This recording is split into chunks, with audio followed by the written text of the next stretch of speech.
যে চাহিদা আল্লাহ দিছেন সে চাহিদা পূরণের ব্যবস্থাও আল্লাহ রাখছেন। তৃষ্ণা যিনি দিছেন পানি তিনিই দিছেন।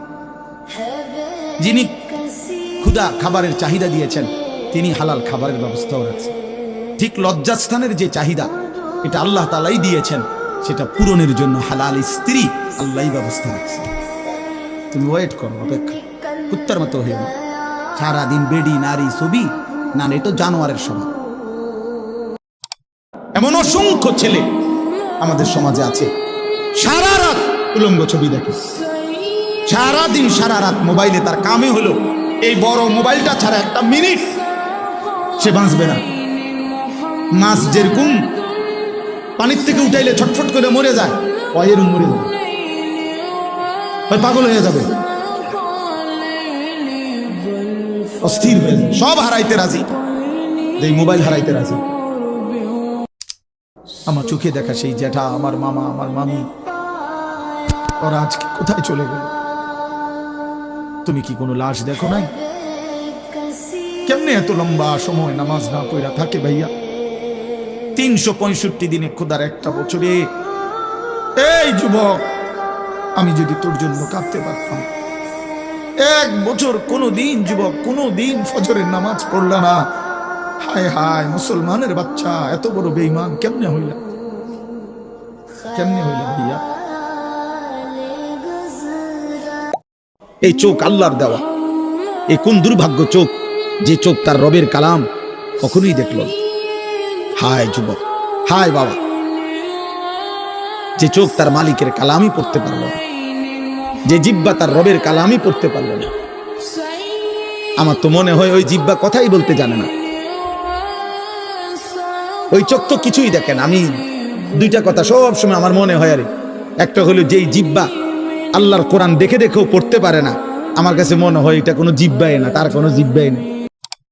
সারা পৃথিবীর 100 কোটি নারী যদি আজকের অসভ্য উলঙ্গ ছবি দেখে, যেই যুবক এরে যদি 100 কোটি নারীও উলঙ্গ করে দেখায়, কসম আল্লাহর এই জানোয়ারের তৃপ্তি হবে না।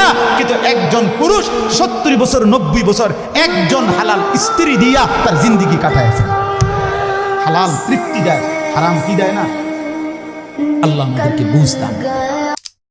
আমার ছেলে কোনোদিন এক ওয়াক্ত ফজরের নামাজ পড়বে না, আর এমন জানোয়ারের জন্য আমি কামাই করুম, কমপক্ষে আমি আনিস এমন বেকুব না। তার লগে আমার আগে বোঝাপড়া করা দরকার। তুই মুসলমানের বাচ্চা কিনা আগে এটা বল, তুই ইমানদারের সন্তান কিনা বল বেটা। যদি তুই মুসলমানের বাচ্চা হস, আমি তোর জন্য মাথার ঘাম পায়ে ফেলে কামাই করবো, আমার এই কষ্টের উপার্জনের কিনা ফ্যান, খাট, পালং, সোফা, ফার্নিচার, বাজার সদাই, আর তুই বেঈমান সারা রাত মোবাইলে নারী দেখবি, ছবি দেখবি, কোনোদিন ফজরের নামাজ পড়বি না, এমন জানোয়ারের জন্যই আমি কামাই করলাম। 365 দিনে এক বছর একদিনও মনে পড়লো না আমি একটা মুসলমান, আমার উপরে ফজরের নামাজ ফরজ। আপনার 1 মিনিট ভাবেন তো কিভাবে সম্ভব ভাই? চিন্তা করেন না, এ কেমন মুসলমান, এই কেমন মানুষ, এ কেমন ঘর, এই কেমন আব্বা মা। এই পোলাটা আজকে একটা বছর কোনোদিন বাপ মার চোখের সামনে, আপনারা জীবিত বাপ মা, ওনারা জানে এটা, ওই ঘরে ঘুমায় ফোলাগা মেয়েটা ছেলেটা, 1 বছরে কোনোদিন একদিনও ফজরের নামাজ পড়লো না বাপ মা জীবিত। যার মা মুসলমান, বাবা মুসলমান, তুমি এত নারী দেখো, এত উলঙ্গ ছবি দেখো, তোর মার কথা একবারও মনে পড়ে না? এই বেটা, তোর মারে যদি এমন উলঙ্গ সবাই দেখে, তোর মারে যদি দেখে মানুষ নর্তকীর মতো নাচে, তোর বোনকে যদি দেখে কেউ, একবারও মনে পড়ে না? যাকে দেখো সে তো কারো মা, সেও তো কারো বোন, সেও তো কারো ফুফি, সেও তো কারো খালা, সেও তো কারো কন্যা। এই নারী, এই ছবি, এই মদ, এই জুয়া, এই মোবাইল, এই জিনা, এই ব্যভিচার, এই অস্থিরতা, এই বেহায়াপনা, এই সুদ, হারাম, খোদার কসমের পিছনে অপমান, লজ্জা, বংশের পর বংশ, প্রজন্মের পর প্রজন্ম বয়ে বেড়াইতে হবে।